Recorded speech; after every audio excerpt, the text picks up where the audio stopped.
Afternoon, ladies and gentlemen. My name is Jan de Man. I'm the director for the Busworld Academy. Welcome to the 300 participants in this third part in this series on digitalization in bus and coach business during this COVID era. We must say that in public transport, we are in most parts of the world at 100% of the offer, but at about 60% of the occupation rates of the vehicles compared to pre-COVID times. But in coach business, the figures are completely different. I think if we have a turnover there of about 20% of the pre-COVID area, that would be a huge success. Most of the companies are at 0 or at 5% of this turnover. So we notice that to do something about the situation, most of the companies have been rethinking their digitalization strategy.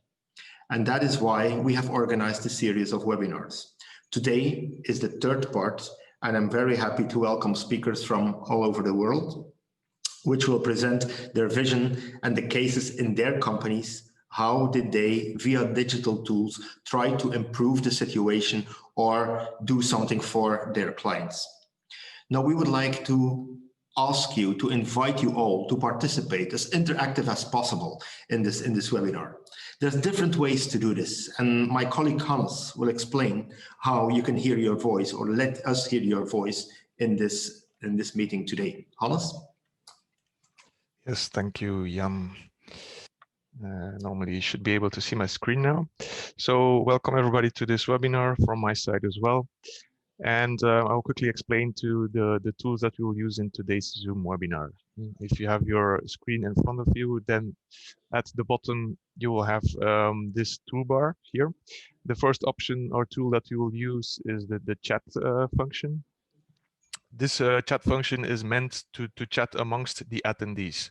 Okay, so this is not used to ask specific questions to the panelists. Therefore, we have the Q&A, which we will see later on. So if you push the chat button, this screen will appear on the right, and here you can choose to chat with all panelists and attendees at the same time. Okay. So secondly, you have the Q&A function right here.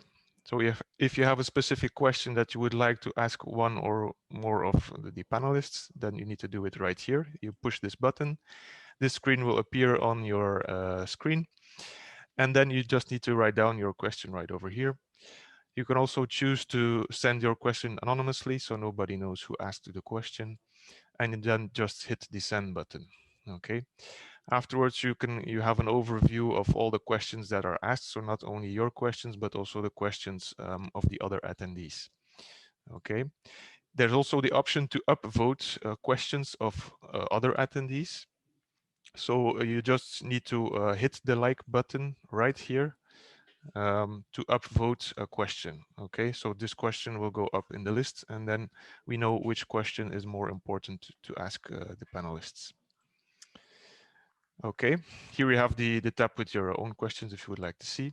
Furthermore, we will have 3 polls during this webinar. You don't need to do anything to launch that. This will just pop up on your screen like this. And then here you just need to answer the question, of course. And then last but not least, hit the submit button. Okay, afterwards, we will show the results immediately. We also have Spanish translation during today's webinar for our Spanish attendees. So what you need to do is go to the interpretation button in the Zoom toolbar, which is right here. And there you can choose to listen to the Spanish channel if you would like to hear Spanish. Okay. If you don't want to hear the original English audio in the background, you can choose to mute that here. Okay. So that's it for my part. I think back to Jan. Thank you. Thank you, Hannes. So this is a kind invitation, ladies and gentlemen, to participate as active as possible in this webinar.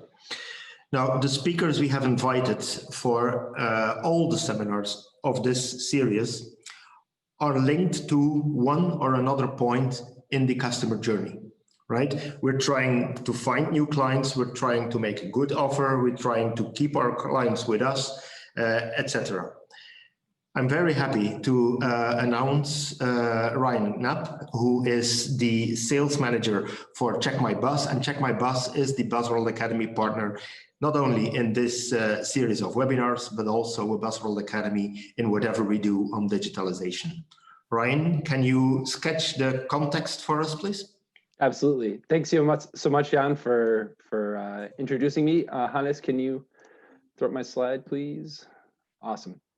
So first off, we just wanted to thank Busworld from the CheckMyBus side for the partnership. We're really excited to be able to put on this webinar series with everyone and be able to just provide a really great event to be able to educate everyone out there in the bus industry. Second, good morning, good evening, good afternoon to everyone, wherever you are.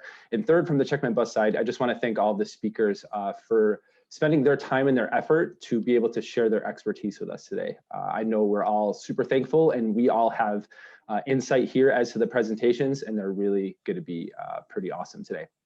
So as Jan said, I have to provide context as to where all of these presentations you'll hear today fall within the customer journey. So within the customer journey, we created it for this webinar series. We created it with 4 touch points in mind. The first on the left-hand side is demand. So basically understanding what's asked of us being, thinking about bus operators. So what's asked of us, what do we need to provide? How can we do that in a smart way? And what sort of new business or just a business do we have to be able to create to make that happen? Once we know what we have to offer, we can roll it into an attractive offer. So do we need to go from A to B or B to C? And then when we need to go from A to B or B to C, how much are we basically going to be able to charge for that? What should we charge? What sort of amenities should we provide? And then also when we understand that, being able to get it out to people to be able to purchase. And quickly, that's where CheckMyBus comes in.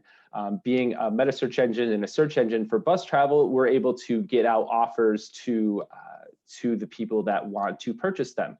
So once you know that offer and you're able to get it out to your customers, you then have user experience, which is a large bucket to fill, but what basically takes the offer that you have and someone being able to actually actionably purchase that offer. So they're able to go on your website, go on your app, wherever they're able to purchase it, upgrade, change their tickets, and follow in that whole funnel. And then lastly, once they're able to purchase the ticket and they've done it, then you want to basically keep them coming back for more. So how can you keep them as a loyal customer, and how can you retain them? Now, in parts 1 and 2 of the webinar series, it was easy to pinpoint where these people fall within the customer journey. In part 3, it's a little bit more difficult, and not necessarily more difficult, but more holistic, I would say, to see where these companies specifically fall within the customer journey. So for our first speaker today, Juan Pablo Martín from Grupo Flecha Amarilla, he's going to talk about Grupo Flecha Amarilla's shift to technology. Now that's a big ask, so to say, to have. And within that, his real topic is focused on efficiency. And that efficiency lies in the demand side of things, as we'll see, but also switches over to the user experience side. In our second presentation today, Rajan Kapur from the West Bengal Transport Company, or West Bengal Transport Corporation, sorry, he's going to showcase this app that they have, which is really revolutionizing how people travel in and around Kolkata. And with that, and specifically how that app helps manage how many people are on the bus and being able to see that. And that is dealing with user experience, but it's also dealing with loyalty, in that you can then provide a very solid message to people, whether it's safe or not to be able to travel, especially in these times. And we'll see that in the second presentation from Rajan today. In the third presentation from Mike Van Horn from Betterez, he's going to present a case study that Betterez worked with the Colorado Department of Transportation. And specifically within the Colorado Department of Transportation, Bustang, All Aboard America Holdings, and the Colorado Department of Transportation as a whole. And they're looking at smart capacity management. And with smart capacity management, we usually look at that and think of that in terms of the long haul coach context. But in this case, we're using smart capacity management within the real public transport arena, which is going to be unique. And we can place that within the user experience category, but it also rolls into an attractive offer and also down into loyalty and retention. So it kind of stays on that right-hand side of the customer journey. And then last, but certainly not least today, our last presentation from Osula from Turnit and Elvir Rascic from VuBus for You. And their presentation is interesting because VuBus, or what was formerly known as NetBus, in 2007 when it started, it was actually a 95% digital company back then, so 12, 13 years ago. So how are you taking an already digitally focused company and continuing to improve that? And what does that look like to be sort of all in on the digital side of things? So they're really going to give us a big high level overview on what that entails. And in all of those, in those last three presentations, as I said, really fall into the user experience side of the customer journey. So those are the four presentations you're going to hear from today. I know we're all excited to hear them. Again, thank you for all of the speakers for joining us. And I'm going to kick it back over to Juan to pass it on to get started. Right, thank you so much, Ryan. This is very clear. And it's good to have this leitmotif where we always can see in which part of the customer journey we are talking. Very welcome, Juan Pablo from Mexico, from Leon. Juan Pablo, you are part of what is called the war room in your company, a task force specially created to, let's say, survive this COVID era. Very welcome. We're very interested in your presentation. What has Flecha Amarilla done to overcome this crisis and to come out stronger, as we say? Thank you, John. And thank you, Ryan. I hope we can shed some light with the audience on how we drove profit on these times. So we can go ahead with the slides. Yeah, so as John said, I'm Juan Pablo Martín from Grupo Flecha Amarilla, and I'm going to talk about the company's shift to technology that helped us drive profit in these times. So a brief intro to what the group is. So our company was founded in 1932. This year, actually, we are 88 years old.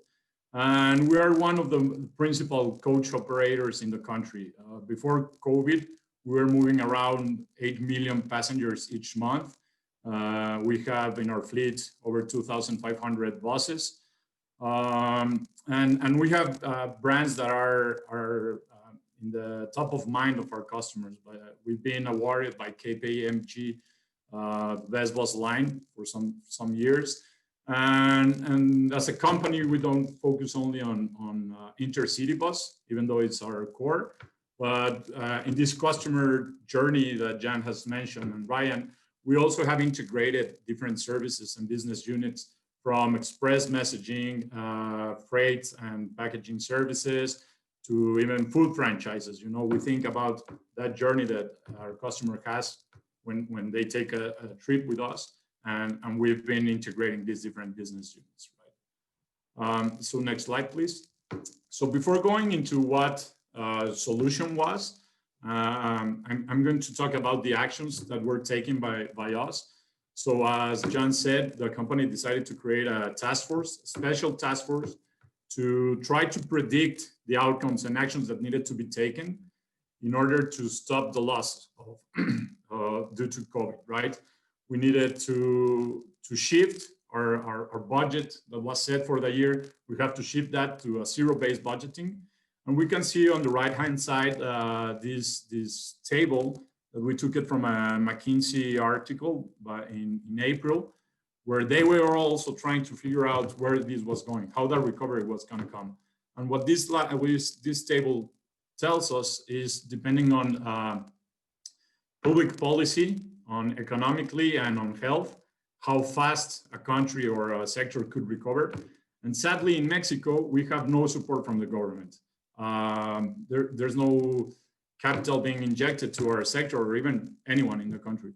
So we thought we might be recovering, like we can see here in the slide, the center square, or the one to the left, the B2, you know. And if we go to the next slide, this is an actual graph from our company, and it's just that. We had a big hit, and I'm pretty sure almost everyone's familiar with this type of graph. This is our companies, but I think it replicates in your companies. You've seen it in your monthly reports, and it was just a huge decline. Actually, our lowest point was on Good Friday. Good Friday here in Mexico is Holy Week, we call it. It's one of the biggest holidays we have in the country. And we were almost 90% operating of what we were doing or in sales from 2019. So it was a huge impact, right? and we try to forecast when we will get an operational income.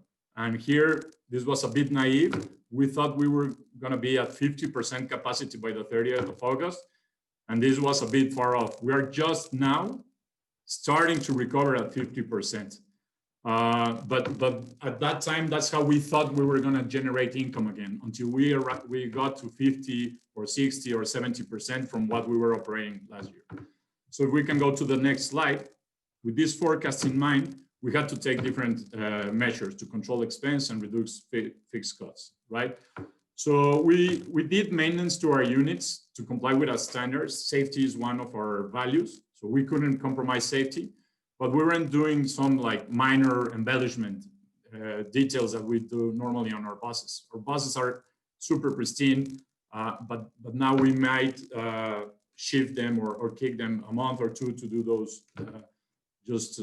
embellishment fixes, right? We could reduce, or we did reduce use of energy and travel expenses because we were doing home office, so it helped that. But also we cut a huge cost with was giving snacks to our customers. It's a huge cost on our monthly statements. We eliminated completely. The customers understood that it was an action that needed to be taken. If not, we couldn't operate anymore. And at last, the last resort was restructuring, coding personnel. Our CEO, he's convinced, he knows that one of our competitive advantages is talent. And this is something we wanted to do last, but also COVID and this crisis was something we've never experienced before. You saw the drop on that graph, so we had to do it. But as you can see, none of these actions are digital transformation or technology based, and it wasn't enough to stop the bleeding, right? So next slide, please. So one of the actions that we took, and this is one of many examples that we took based on technology. So due to the restructuring in our task force, we started to think, well, how can we make use of this technology that we have to be more efficient? So we actually scan every ticket, even if it's on your phone or printed, we scan every ticket with a QR code. So before the crisis, we had a lot of staff or resources on the boarding process.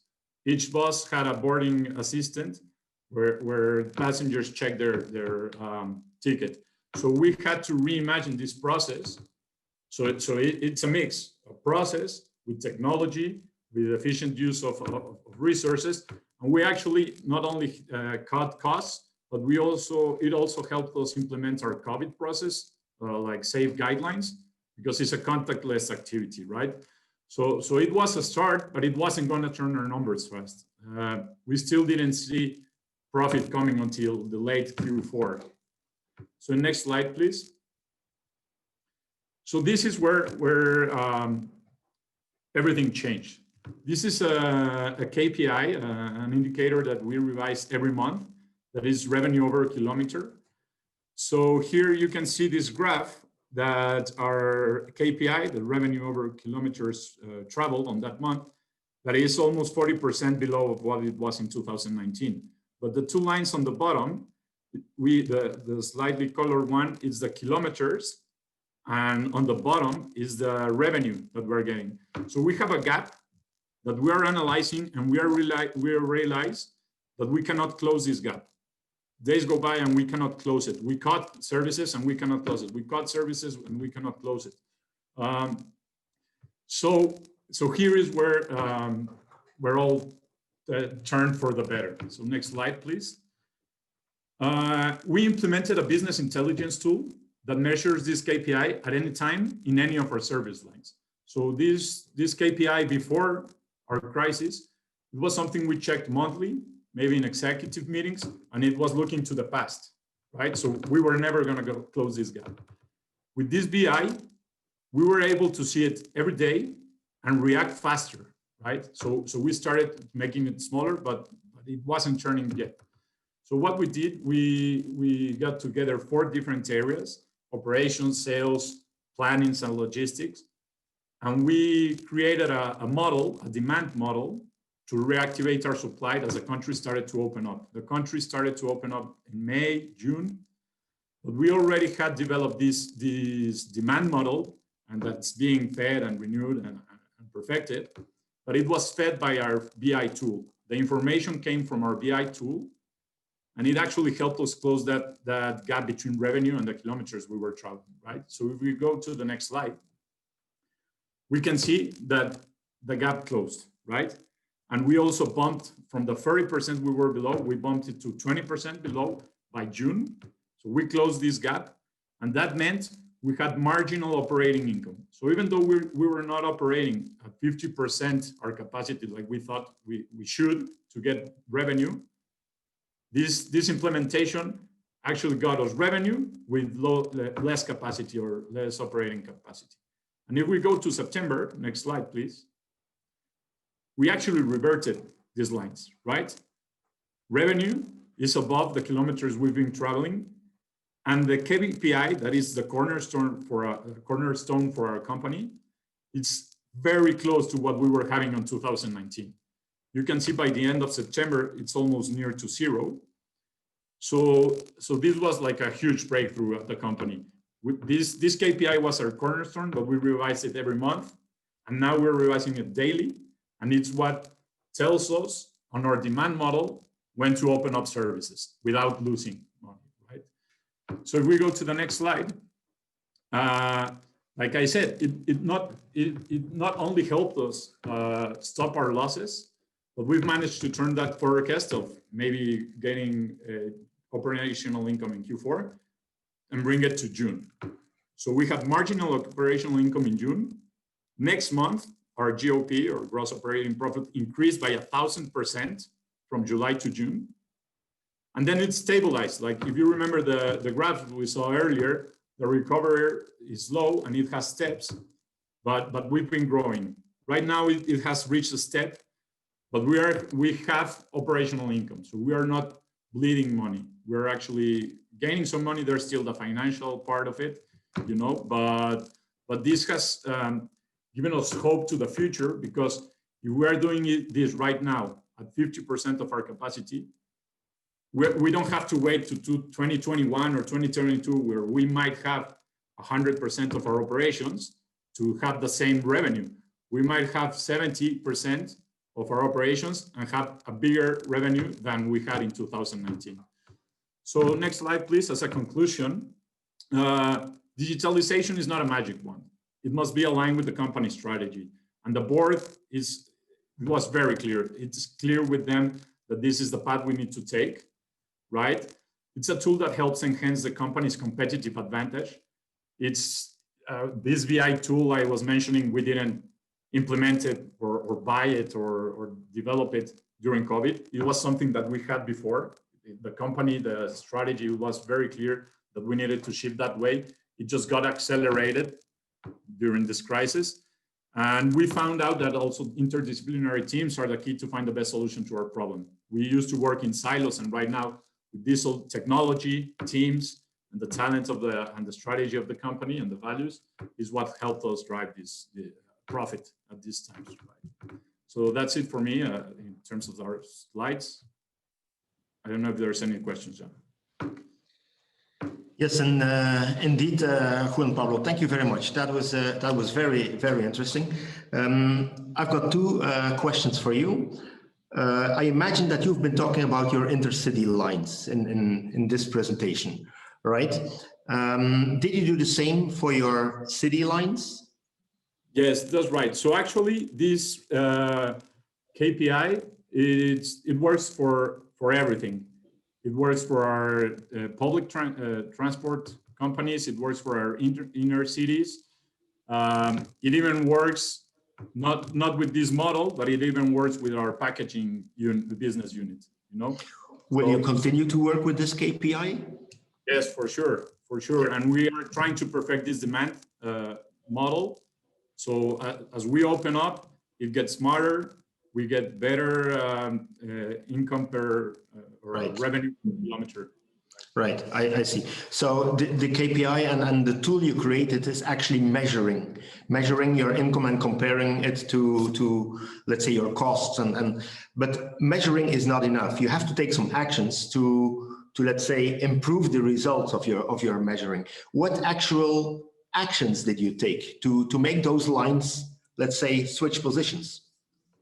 Right. So as we talked in the beginning of the presentations, we had to stop everything, you know, like our services going out. We have maybe from CDA to CDB, 20 services, and we had to drop that down to 2. But as we saw demand coming up, we started to open up services, and this KPI told us, you cannot open that service, or you can open an extra service. So we measured it for some time, maybe a week or 2. And if it kept that revenue per kilometer, we kept it. Right. If it didn't, we closed it again. So what we are going to try to perfect is that opening and closing, that it almost tells us automatically, right? I fully understand. So this KPI really influenced your decisions on what actions to take, what to wait for, etc. Right. Most interesting. Thank you so much, Juan Pablo. Let me tell you, ladies and gentlemen, that other questions, more questions that you're asking will be asked to Juan Pablo as well in writing. And we promise you that every question, every single question that you ask will be answered by the speakers. This is the kind of agreement we have with all of you. Hannes, let's see what the first poll is. Let's get some interactivity from the people here. Right. So in implementing digital tools, ladies and gentlemen, what is the biggest barrier in your company? Why don't you do it, or why don't you do it more? Is it because of the investment cost? Is it because you consider you have a lack of knowledge? Is it because you have not been able to find the right partner to implement those digital tools? Or is it because not all the stakeholders in your company are thinking on the same line? We give you a couple of seconds. Please provide your answers, and we'll see the result right away. What is the biggest barrier to implement digital tools in your company management, if there are any?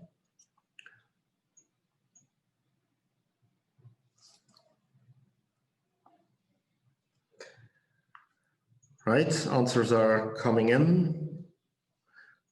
Let's see, 10 more seconds. We have a great participation. Thank you all for being so active here.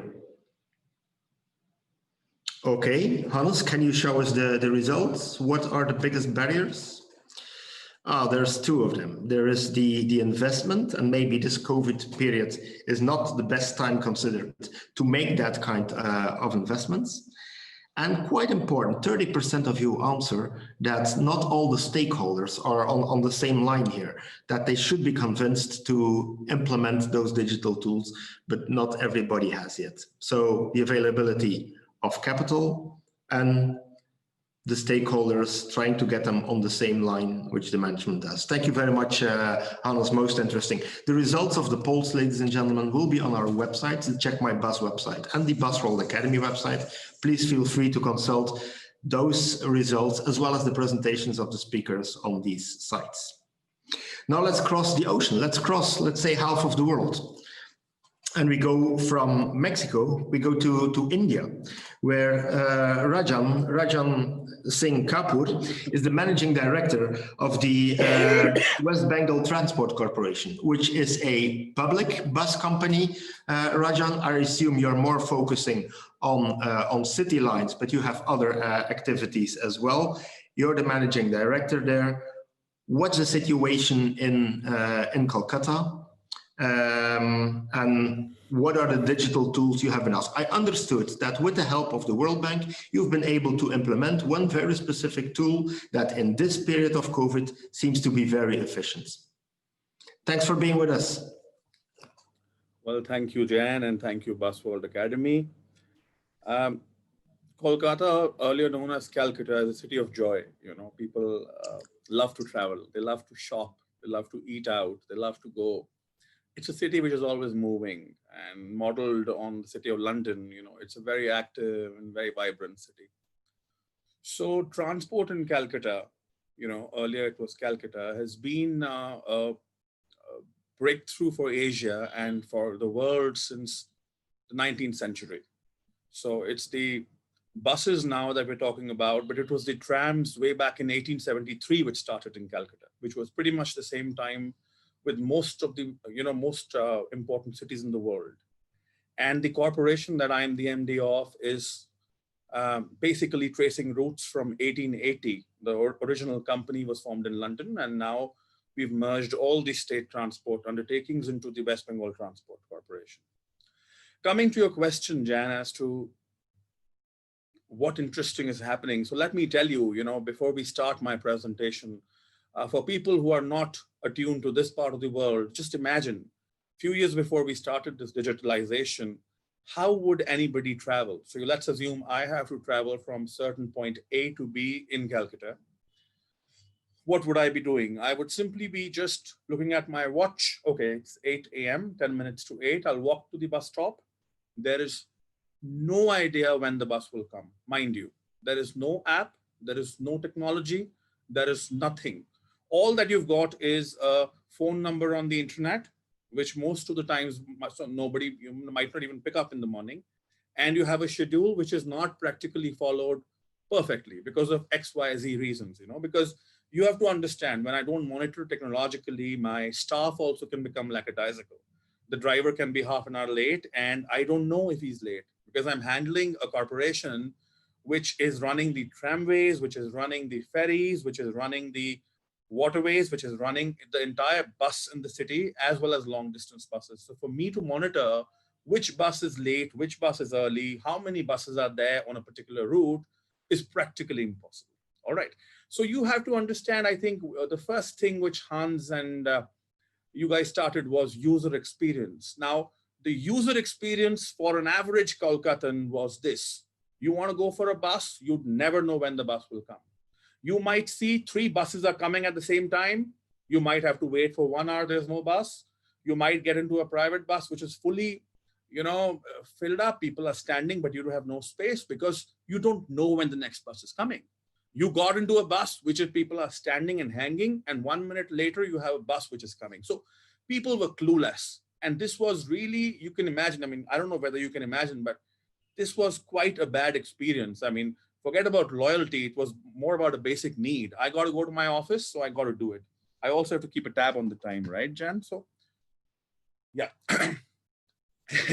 So, this was the user experience we were giving to the people in a city which is one of the biggest cities in the world. And come this app, now this is no normal app. Pathadisha is the name. I'll say PD for quick reference. The name is Pathadisha, but I'll be saying PD in the presentation. Now, when PD came into picture, the entire scene has changed. And let me tell you, now what the user has to do is, I'll just show it to you. I've given you what exactly it was like. Now I'll tell you what it looks like. Next slide, please. So all of you can see on the screen that for any commuter now in Calcutta, this is what traveling in the government buses looks like. It might look very simple and very taken for granted thing in a city like London or New York, but mind you, a few years back, we didn't have this. Now, the first picture on the screen tells you how you can see which buses are there running on the city at the same time. You can zoom in and you can check out which bus is nearest to you. So it's as simple as that. The second picture tells you the exact route that you'll be following. So you can see the expected time of arrival, 2 minutes, 3 minutes, 4 minutes. So even if the driver is late, he's not going to be late by more than 5 minutes because it's all GPS. And there's not going to be a delay, but even if there's something, there's some glitch, it's not going to be more than a few minutes because you get a, GPS oriented tagging for the buses 24/7. The third screen also shows how we've been able to also extend this to waterways. Now, the next step is trams. So, you can just imagine how we've been able to change the user experience and obviously loyalty factor. And here I must thank the World Bank, especially Rakhi Basu, the transport specialist who helped us through and through with this, and the team of ideation, Sanjoy Chatterjee and his lovely team who have helped us curate this particular thing. I also thank my officer, Prantosh Deb, who has been working tirelessly on this presentation and this particular technology. You know, we get to speak because we are at the top of the hierarchy, but these are the people who do the real work. So thank you, guys. Next slide, please. Kolkata, let me tell you, friends, is the first city in India to share real-time data with Google and innovative startups. So we said, you know, our government said, government of West Bengal said, why to have a closed policy? Let us just be open. Let us share our data. Now, you know, we have an MOU with Google. So Jan, you can go on Google and you can type any route and you can see where the bus is. So even if you don't have our app, I'm not forcing you to download my app, you know. You go to Google, you can see where my buses are. We have a complete integration with Google. So, you know, and it is the only city in India. I mean, I've just heard 1 or 2 more cities are trying, but we are right now the only and the first city in India. Next, please. Well, how did we achieve this excellence? Let me tell you. We did this with a few parameters, which I'm going to tell you. First was route creation and management. So once we were digitizing the entire transport of Calcutta, we created routes on the street view maps, and we had to manage everything because see, routes were not there on technology. So our team had to brainstorm, and this is the dynamic process because routes change. Now we have a carnival coming up like Christmas, which is called Durga Puja. So there'll be a lot of traffic obstructions in central city, just like London. You have the, you know, central city is closed. So we gone dynamically change the routes of the buses because certain roads are one way, certain roads are closed. So this is a dynamic process. We have 3 kinds of apps integrated with the main app PD, the driver app, the commuter app, and the crowdsourcing app. I'm going to explain this in the next slide. We have a passenger information system. It is simply a television which tells you when is the next bus coming. So that was done within the buses as well as on the different points. So you can imagine for a person who never knew when a bus is coming can now see which buses are coming and what are the timings. So this was a complete breakthrough. And I'm going to discuss especially about safety features because that is the theme of today. Next slide, please. Now, you know, I'm going to discuss about our apps which have been integrated into PD. The first is driver app. So the first screen that you see on the right is the driver app. So the driver sees a start journey button. It's like Uber. He'll start his journey. Now this avoids potential bunching. Bunching means 3 buses going at the same time. We saw that buses left after half an hour, but one is driving at 80 kilometers an hour, one is driving at 50 kilometers an hour. So both of them land up at the station at the same time. Now the bunching can be avoided because the driver can see when his previous bus left, where it is the previous bus, and when is the next bus coming. So he can see the gap between the buses. So he can slow down if the earlier bus is a little slow. He can fasten up if the gap is going on. And this has also increased our revenue. I'll discuss this in the last. So input crowdedness has been controlled. We have been able to capture demand in real time. Now we come to the commuter app. So when you go to the bottom 2 pictures, these are the commuter apps. So the beautiful thing about our app is that you put a starting point, say XYZ, and a last point. It can give you a multimodal trip, like take the bus C20, then take the bus C30, then take A5. And remember, friends, it just doesn't give you one combination. It can give you 20 combinations. If there are 20 combinations from your source to destination, it will give you distance, time taken, expected time taken, and the combination of buses you can take and the stops that you will be using for that journey. So this was a revolutionary step. So people could choose the route they wanted to take. And this is helpful for tourists also because they want to go via a certain route. They can choose that and see. Real-time tracking with crowdedness, Jan. So what we did was, you can see on the top right, there are 3 buses, green, yellow, and red. So the driver as well as the passengers can actually click whether the bus is empty, so a green, it is mid-crowded, a yellow, or it is fully crowded, a red. So that gives us a signal that, we need to send more buses on the route. So our supply management got really easy. And, people of Calcutta are really socially active and they really engage in the new developments. So we really got help from the people. They would, we could get feedback and we could, increase the buses or decrease the buses on the route accordingly. ETA, I've already told you, expected time of arrival. Captured the demand in real time, just like this with the green, yellow, and red. Ride sharing is very interesting. This increases the safety. So if you're traveling on our buses, Jan, now, you're coming home, so you could simply share your ride with your mother and she would know where the bus is. So even if your phone is off, even if your battery is off, your mother can see where your bus is and she can actually go to the bus stop to pick you up because all our buses are electronically monitored. This has really got us a lot of appreciation from parents, let me tell you. So I get emails and I got feedback from a lot of parents, you know, because when kids are coming back from college, parents know that, okay, the bus is coming. So they can also go to Google and see where this bus is, just like a flight. It's very easy for them to understand. All right, 4 p.m. AC 36 is right now here. So I'm going to go out and, you know, pick up my boy or girl. So this was really a well appreciated feature. The third thing was crowdsourcing app, Jan. So what we did was we got a lot of feedback from the people, community building sentiment. So what was there? We formed WhatsApp groups and we have a complaint group. So people can give us live feedback and they have a complete control room that tracks their input and does corrective action. Next slide, please.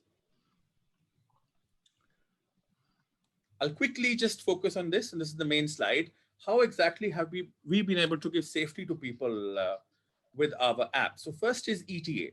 Now you know that when your bus is expected, so you know you're in a safe position. Whether I should go, it's raining, there's some issue. You can plan your trip. You need not stand on the bus stop for an hour for the bus. All our buses have CCTV cameras, so you know we have all the recordings, so that adds security. We are planning an emergency button now. So this is the future, wherein if somebody presses a button, there will be a signal given in the control room and the police can be coordinated. At the moment we do this, that if any bus is standing for more than 10 minutes, we get a signal in the control room and the nearest police station and the depot manager can understand what is wrong. Why is the bus standing? Why is the bus not moving? Feedback I've told you, grievance I've told you, rash driving has gone down because now the drivers know they're being monitored. They will not get away with it. So if they are driving rash, they can be held accountable. Accidents have gone down. Driver accountability has gone up because now, you know, the staff knows they're being watched. There is a big brother watching you. And ride sharing, I've already told you. Next slide, please. What have we got with this? How have we improved the relationship with people, the connect with the people? And now, you know, people are moving from private buses to government buses. A lot of people want to take the government bus. So if a private bus is standing, a government bus is standing, they take the government bus. Even if the AC bus is more expensive than a non-AC private bus, they'll take the AC bus because they know they have to take it regularly on a certain time to their office. So they wait for that bus and they take that bus, and, you know, it's more like a relationship building. So they know the drivers, they know the conductors. It's more like a family feeling for them. Yep. Women and younger commuters are more assured. In fact, our statistics tell that more younger and women commuters are now using our transportation system. And we're using big data analytics. It's not a big word. We have a lot of data where World Bank helped us, Ideation helped us, and we are always, you know, thinking on what to do, how to improve, how do we reiterate to give a better experience to people. Next slide, please. So I am not just talking about theory. I'll just give you, this is my last slide, second last slide. Not just safety, what are the benefits we got with digitization? So Jan, you can just have a look. You know, we rationalized our routes. All friends here, in fact. I'm sorry, I was talking to Jan, so it's more like a one-on-one dialogue. So we rationalized our routes, and, you know, in the city, we increased the routes. We could see we need to, you know, also increase the routes here. The second statistic is important. We minimized the intentional breakdown through monitoring. A lot of times, you know, the buses would slow down, you know, people were lazy, they would not know that we are watching them. So we have been able to increase the kilometer run with the same staff, with the same buses, from 1.8 million kilometers a month to 2.5 million kilometers a month. Revenue, interestingly, has increased. So all my friends here, I could see Shelley from Canada, Ontario, and everybody else that we've been in touch with. The revenue is increased. So if you see, I don't have graphs like Juan. Juan did a beautiful presentation. Mine is a little, you know, simple. So I don't have a graph, but this is quite an increase. This is almost 30% increase. From a $0.41 per kilometer, we've gone to 0.52. And this was only because bunching was avoided. So now the buses could go in a gap of, say, 10 minutes, and we could get more people on the buses. Our costs came down because now we monitored the speed of the buses. So if somebody is overspeeding, we could penalize the driver. And with optimum speed, our fuel consumption went down. So, you know, our cost went down. So you can see before the technology, we were almost in a loss because I'm spending 39 units and earning 30, but now I'm spending 34 and earning 38. So from a red organization, I could move to a green organization with technology. Another interesting fact that you can see here is the number of passengers were about 0.25 million a day, which is now 0.35 million a day. So on a daily basis, we've been able to add 100,000 people. And this is not a joke. I mean, just imagine, it's almost a 40% increase. So I don't have maps to show, but a 40% increase in the number of people taking my buses every day. Next slide, please. This is the last slide. All I can say is Patudesha, that is PD, Kolkata has loved it. We have 500,000+ users. About 700 to 1,000 people are downloading it every day. We have 4,500 buses under the system. And now we're also using it in the Calcutta Metro. So we have a metro just like the London Tube. And now we have we can book our tickets, our slots on the Kolkata Metro as well. Metro has about 0.7 million, 700,000 people in the Metro. And now they can also book the slots on our app. So that's it. Thank you. Next slide. Thank you. This is how we've been able to do it. My email ID is here. And anyway, I think we can clear the doubts later. Thank you so much. Thank you so much, Rajanvir. This was a great illustration on how you can improve via digital tools, how you can improve the customer experience, right? And not only for a couple of people, but for the whole population of Calcutta. This is a tremendous job. Actually, to be honest, Rajan, it was Ms. Raki Basu from the World Bank who referred us to you and say, this is an example you should get in these tools here. We're thankful to her. She's a motivator to all of us. In fact, we are doing certain new things. We'll let you know. We are doing certain new. And let me also tell you that our corporation has been awarded by the IEA Paris this year, C40 last year, and all trying hard to improve. Yes. More to come. Congratulations on that, Rajan. Let me ask you: is an example like this, right?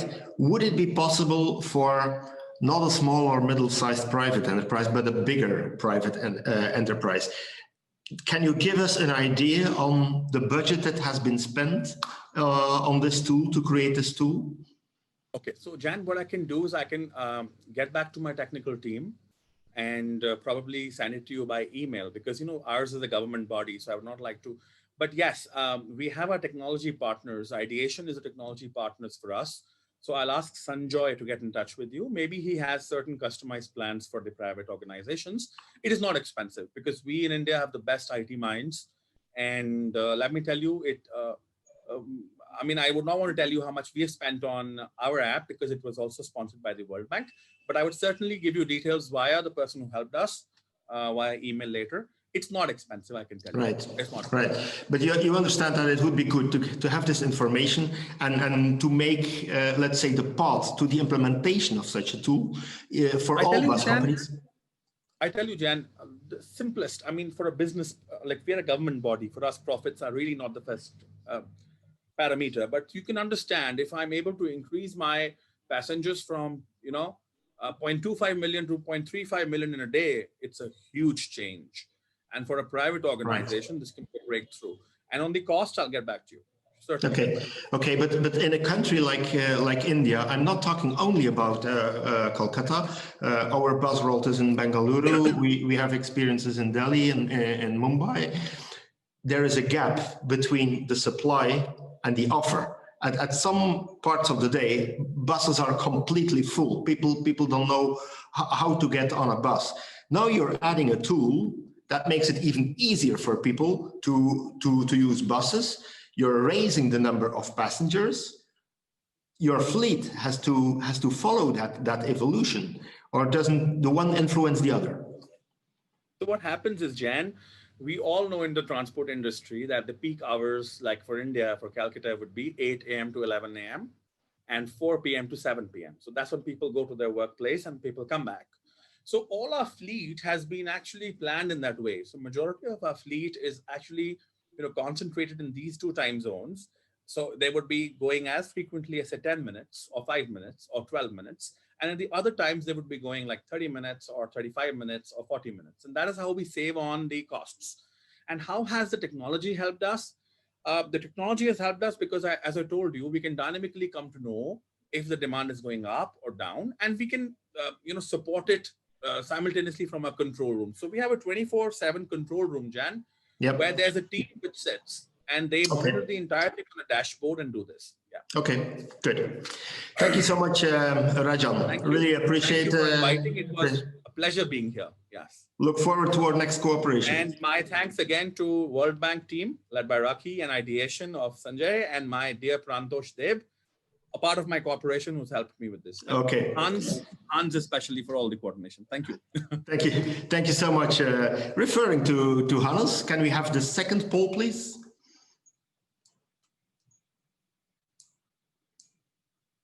Yeah, right. Are you already making use of smart capacity management in your company? Yes or no? Do you actually have an idea what smart capacity management is? Please answer the question. We're kindly referring to the next speaker who will tell us all about it. We'll give you something like 20 seconds to provide your answer. If you do not know what smart capacity management actually is, please answer no. All right, 10 more seconds.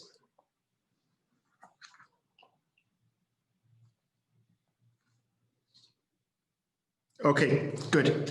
Hannes, can we have the answer? All right, so 3/4 of our audience is not really involved in smart capacity management. That's why I'd like to give the floor to Mike van Horn. Mike van Horn works for Betterez, and they are working together with the Colorado Department of Transportation, which means that we're going back to the US to hear the case there. Mark, can you tell us about it? Yes, thanks, Jan. Hannes, could we get the first slide up, please? Thank you. So hi, everyone. Mike Van Horn with Betterez, as in Better Reservations. And that was an interesting poll that Jan just did. So I'll try to cover a little bit more on the definition side of what we're calling smart capacity management. Can we go to the first slide, Hannes? So I've got a lot of text on this slide, but I actually think Ryan did a really nice, made one of the main points in my introduction, which is a lot of us in the intercity long haul business certainly were familiar with capacity management and likely use it today. This use case that I'm going to talk about here is capacity management specific to a public transit agency. And there's a couple of key elements of what we're calling smart capacity management. One of the elements is essentially, give us your intended time and day, the time and day you intend to travel. But at the same time, if there's capacity available on that trip, if we see capacity being booked up at a certain peak time, our actual bus operator can increase capacity in the system and deploy a second bus for that peak time trip. So there's really, one of the components of smart capacity management is really that transit agency that wants to start giving pre-booking opportunities and monitoring capacity, where in the past, or typically with transit, you're allowing for an open-ended ticket, first come, first serve, monthly pass. The other component I would mention, and it's relevant to the survey, the first survey that was done, which is what prevents you from further digitizing your organization or doing a digital initiative? Time, cost, stakeholder buy-in. So for example, in smart capacity management, if you're a transit agency that wants to implement this approach, it has to be feasible underneath the current pandemic dynamics, right? We're all dealing with smaller teams, smaller budgets. And so when we implement this technology, it has to be feasible for the agency to implement. Next slide, please. Just want to highlight the stakeholders here and also thank them. So again, the agency is the Colorado Department of Transportation, US state agency.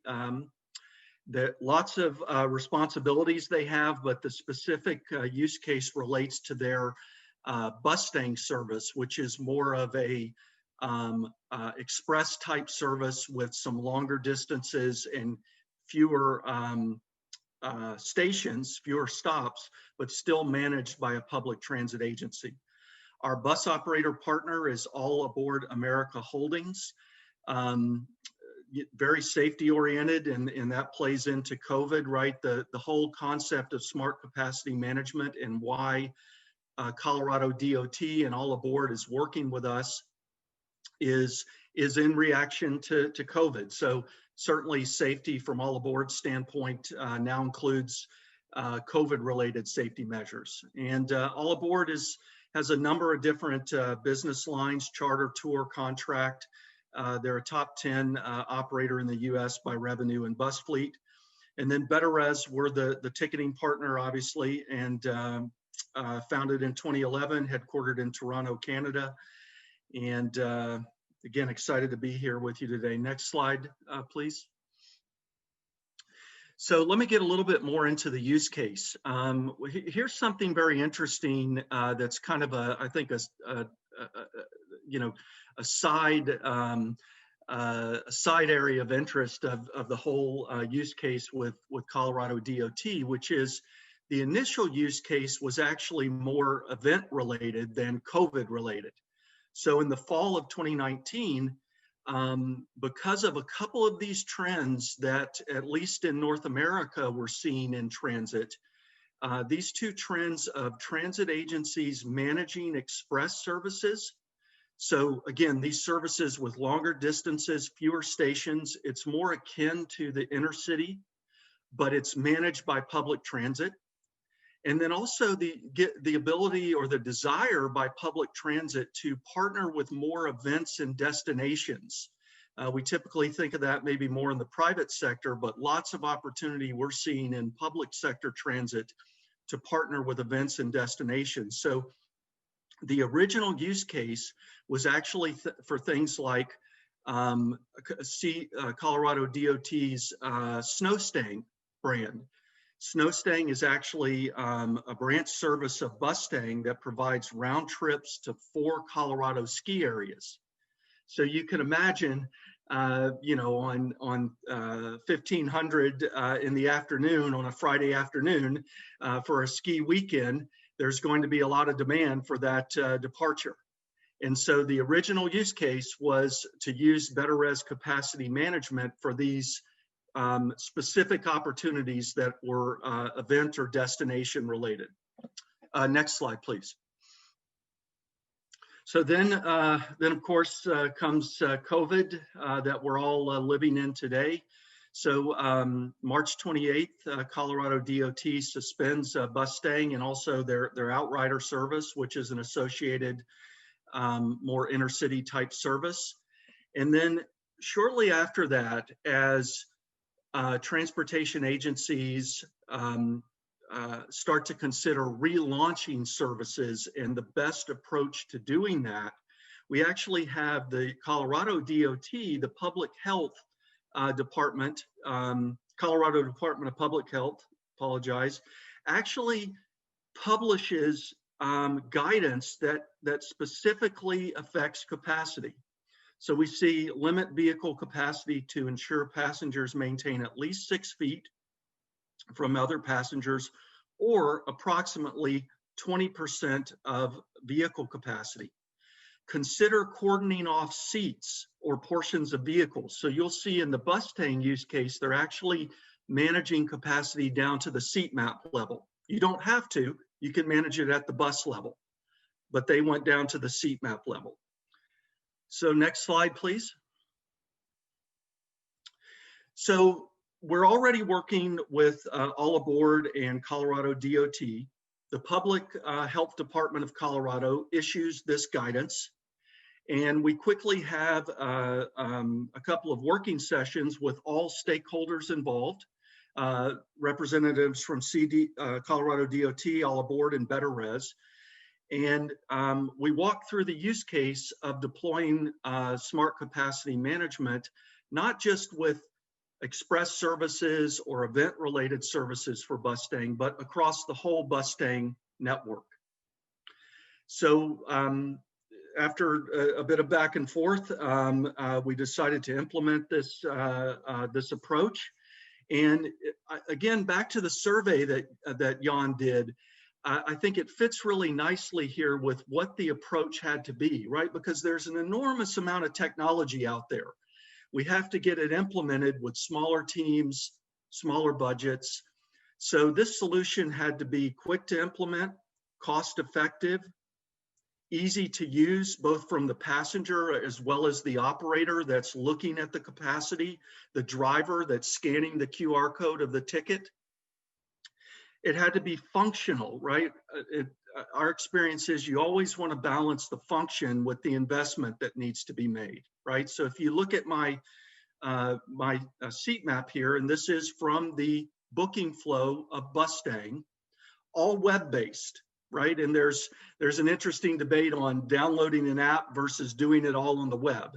So here we're doing web-based, and you can see that I have a very functional seat map that can be deployed right out of the system. The seat map could be slicker. It could have a slicker UI, but it's very functional. And then scalable as well in terms of as users come back and more users want to use the seat map function. Next slide, please. So just a little bit about the results here. I won't read all of the text here, but if you look on the left side, we've got a quote from our partner at Colorado DOT on what smart capacity management has done for them. You know, allowing a public transit agency to start tracking capacity ahead of the departure of the trip by getting more and more people to book ahead of time, having to make that booking process very easy. We also see in the bottom left that Bustang, as part of their 2021 strategic plan, has made or given themselves a goal about ridership increase, even in these difficult COVID times.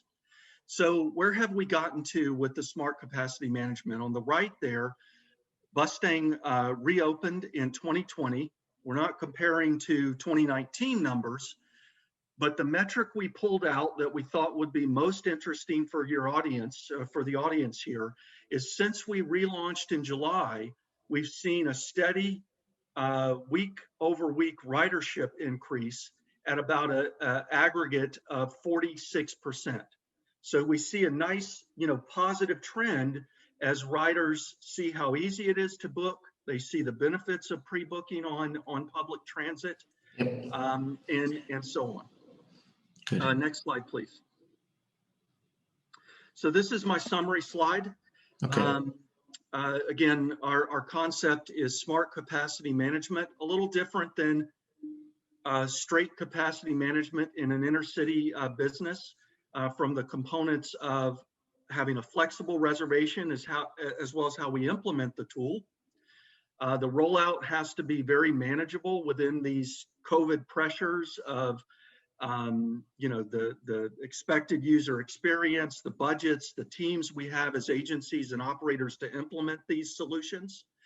And then I would like to mention in the lower left that we actually think as more transit agencies use capacity management, even when we come out of COVID, there will be many use cases that people will see in public transport for capacity management. On the right here, I just have a quick quote from the Colorado Department of Transportation Executive Director, again, kind of highlighting how this is helping in the physical distancing. So just real quick, Jan, I'd just like to thank Busworld, CheckMyBus for reaching out to Betterez, and I would like to thank my partners at Colorado DOT and All Aboard America, who were very involved in helping me put this use case together. So thank you. Thank you so much, Mike, for this presentation. I think this was very complimentary with what Rajan said in India and what they're doing in the urban atmosphere, what you're doing in the interurban and more. But those transit companies, they have ticketing systems. They can be in real life or they can be virtual or digital. How can you combine those new tools and the elder existing tools there? Yeah, thank you for that question, Jan. I'll just make a couple brief comments. So you're right. Transit agencies today, whether they're city, state, they already have a lot of technology. And so when you look at smart capacity management, it has to be complementary. My perspective is it has to be complementary initially, because all integration projects require a capital investment, right? So we want the technology to be complementary initially, but to have the architecture to be able to integrate over time. Specific to Colorado DOT, we, in the web-based booking flow, we actually set up a fare type that is associated with the current transit app. So you can go on the web booking flow of Bustang and you can purchase a ticket with a fare type that is associated with the transit app that you already have. You will then show up at the bus, and that validates your ability to use that in the pre-booking flow as a fare type. That is unintegrated, but eventually we would be able to integrate to that transit app. I see. I see. Thank you so much, Mike. Thank you so much for being with us. We've gone from Mexico to India, back to the United States. Let's land in the middle, land in Sweden and in Estonia. I welcome Elvir Rascic and Andres Osula. They closely work together. Elvir runs a bus company. Andres used to run it, but has switched his company to a software company, and now you're working together, guys. What's the result of that? Yeah, we can start show our presentation. I got it. You. Great. Let me start to explain when we started our brand Bus for You. And it was back in 2007. So next page, please. So it's a little bit funny, guys, when you talk about amount of passengers that you have back in India and Mexico. You guys, you have more passengers in one entire city as we have entire Scandinavia. So, but that's what we have here in Scandinavia. We are a bus company owned by Norwegian government, and we have approximately 11,000 employees. And we operate in Norway, Sweden, and some parts of Denmark. We have buses, trains, mobility, car sharing, and even cargo. Next page, please. But we are going to talk about buses here. So no trains, nothing else, just buses. We have two brands in company called We Travel, and it's We Bus for You and We Express. As I mentioned, we operate Oslo, Copenhagen, Stockholm, and Gothenburg, major cities in Scandinavia. Approximately, we have 140 own buses and 25 buses from 10 independent subcontractors. And during 2019, we had approximately 4 million bus passengers. Next one, please. 2007, we wanted to start something new to change the way of traveling with the express buses. So we started a brand called Bus for You that is a little bit different than the regular express buses. So we have 2+1 seating in our buses with a lot of space between seats, as you can see in this picture. And we wanted to be a game changer in Swedish intercity bus industry.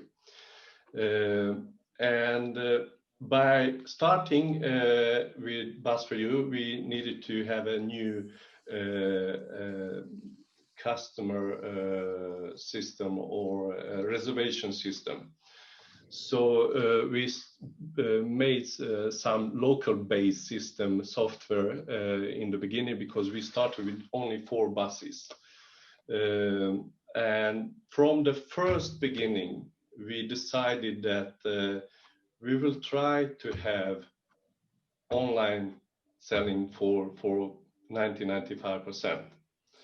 And we succeeded quite quick from the beginning, because we forced people to buy ticket online, and because we didn't have any ticket offices, and we just told to everybody, if you want to buy, you have to buy online.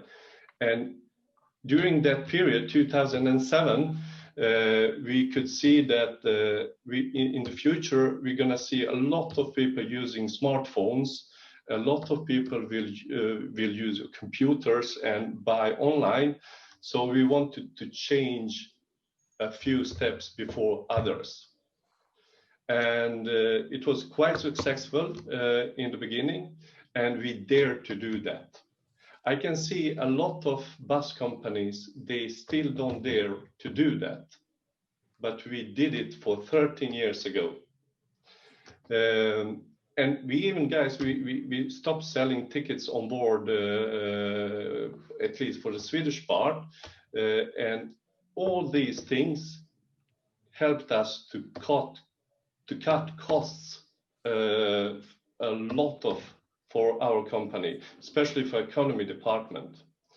So it was a quite good start to develop something huge for us. So if you have to make change, you have to make change and to get easier and better future.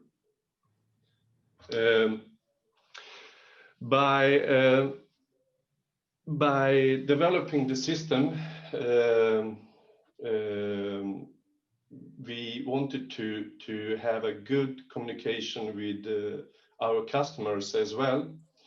And we saw a huge potential here to be a proactive with our customers, because everybody fails sometime, and we do that as well. So if you fail, you have to tell that. But we don't want that people send us email or call us. We want to be proactive and tell already while they're still on the bus, so they get information and compensation, digital of course, and they are still on the bus.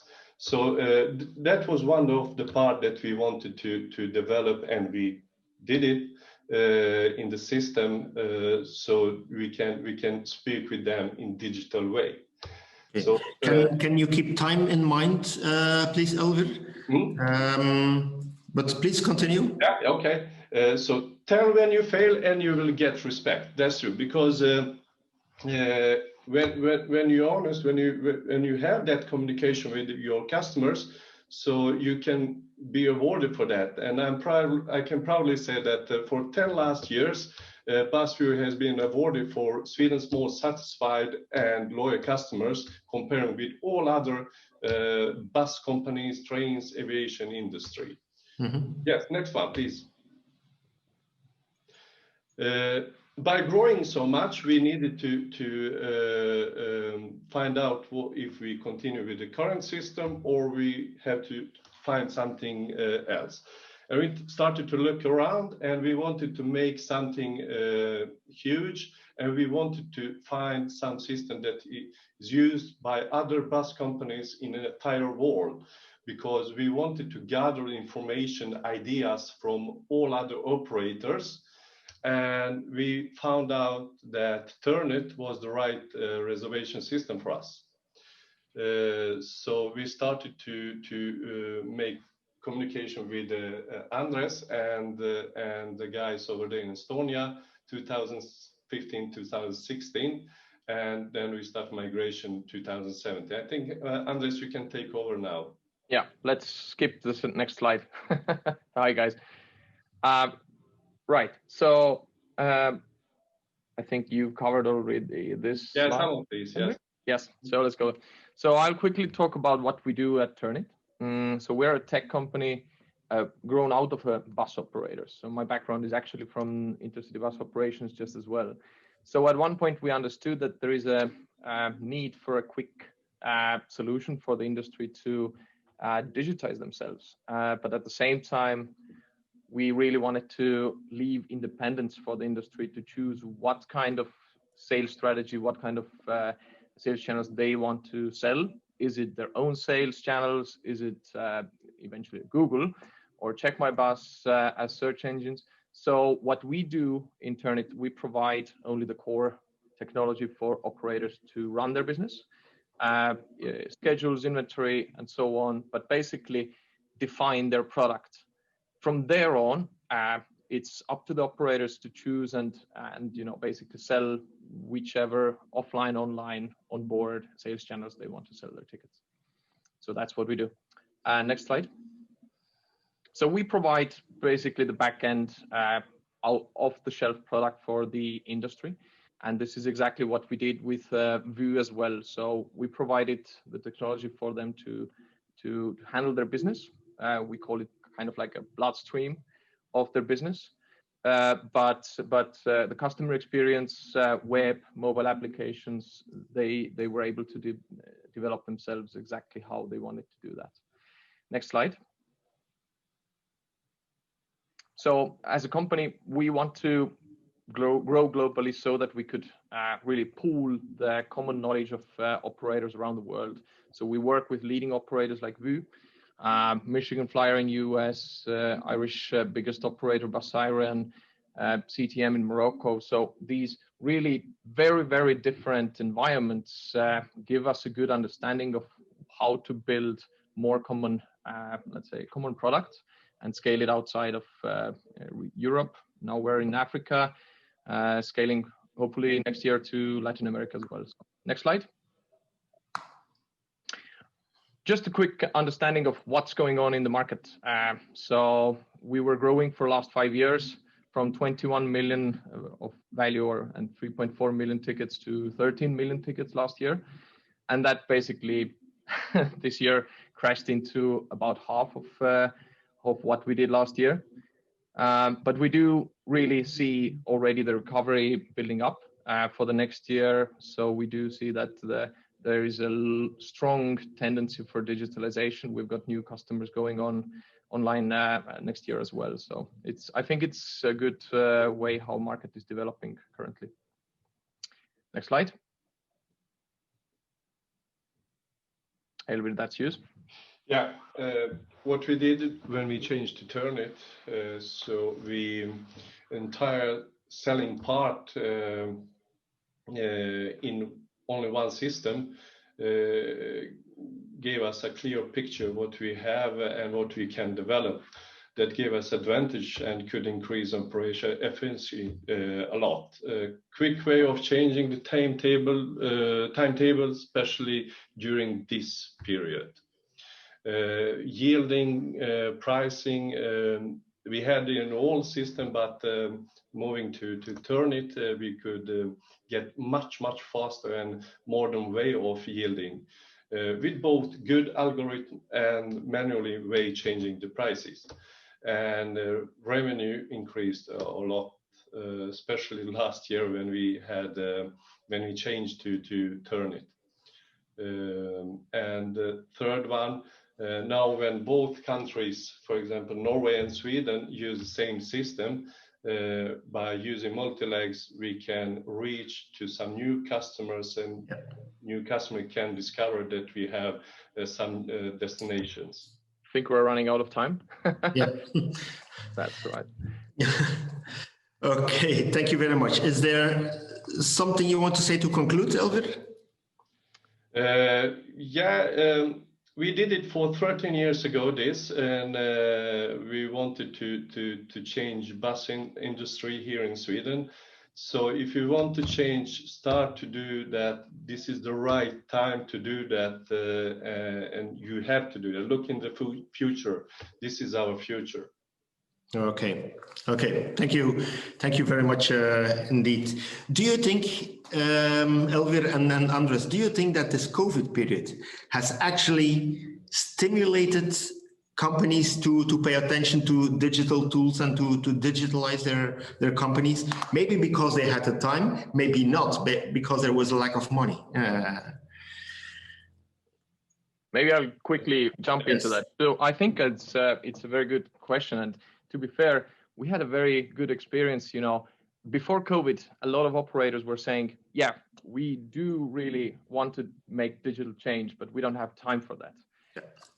Now I think a lot of operators see that there is a good chance currently with the hiatus and make that change so that they could improve their operations and gain much faster. So I truly believe that, yes. Right. In one of our previous seminars, the answer was not as clear as that, because pre-COVID, they didn't have the time. No, in COVID and maybe shortly after COVID, times will be that uncertain that people do not know, will I have the money available to make these adaptations, and will it be worthwhile on the short term? That's a very good point. Pay as you grow is the answer. You don't really need to invest anymore. There are technologies out there, so you just have to start using them. Yeah, right. This is a perfect quote to finalize this session. I'll thank all the speakers, but I've got one announcement, ladies and gentlemen. This is the third part of this series, and we're going to a conclusion. We're organizing a conclusion. I'll come to that in a minute. Let me finalize with one last poll. We'd like to ask your participation for this time. Hannes, can you launch the third poll? Yes. To what extent are you using omni-channel strategies? That means that in your sales, are you putting all your capital into one channel, or are you actually mixing channels and trying to make the biggest symbiosis of all of that? First possible answer is I have my own e-commerce set up on my webpage. That's enough for me. I use this one. Second possibility, I use online travel agencies, which means multiple, but this is one strategy. Or I use Google Ads, or I use mega search engines, or I use content publishers. There's one last one. I use global distribution networks. These are the possibilities. Check it, ladies and gentlemen. Fill in what you use. All right, some 15 more seconds. Good, it's coming in fast now. Thank you.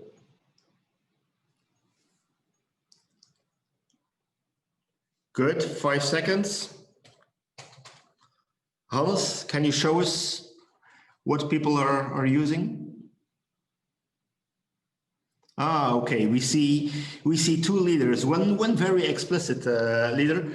50% of the companies run their own e-commerce on their website, right? But they add other tools. That's very clear here. And Google Ads seems to be very popular as well as online travel agents, meta search engines, and content publishers.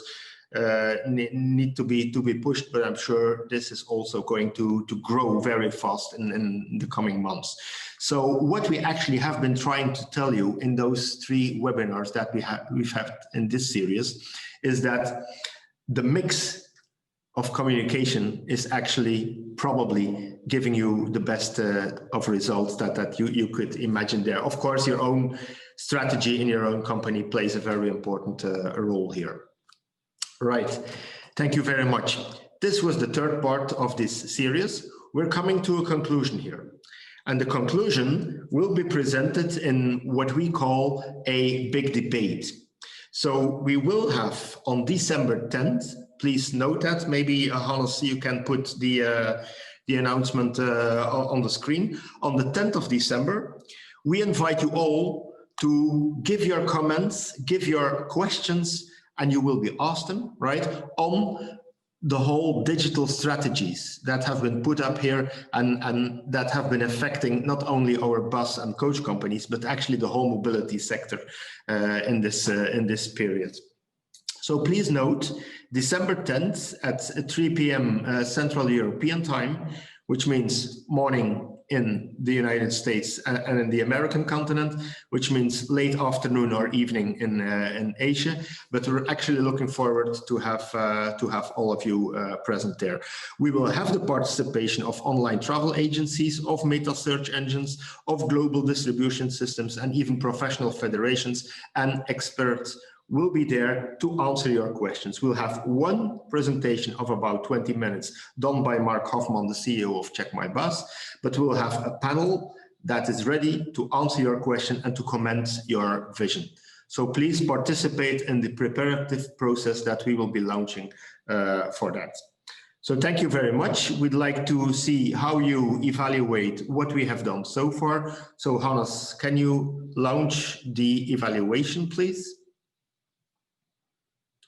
Voila, please rate, ladies and gentlemen, what is the score that you want to give to this webinar, so we can learn from it. And I take the opportunity to say again that from next week onwards, the answers to all your questions that you've been asking will be available on the CheckMyBus and on the Busworld Academy website, as well as the recording of the session.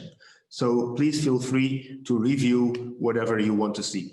Also, the presentations of those speakers will be available, and I have to thank them for that. Hannes, thank you so much for this evaluation. I'm closing the session here, and I look forward to meet you all on December the 10th. Also mentioning that on December 22nd, Busworld Academy and the United Nations, we have a pre-event for the Environmental Sustainable Transport Forum of the United Nations. It will be launched by the United Nations, and as Busworld Academy, we will be coordinating the session on, let's say, zero emission buses and the way to electric buses, hydrogen buses, whatever possibility we have. Thank you so much, ladies and gentlemen. Look forward to see you next time.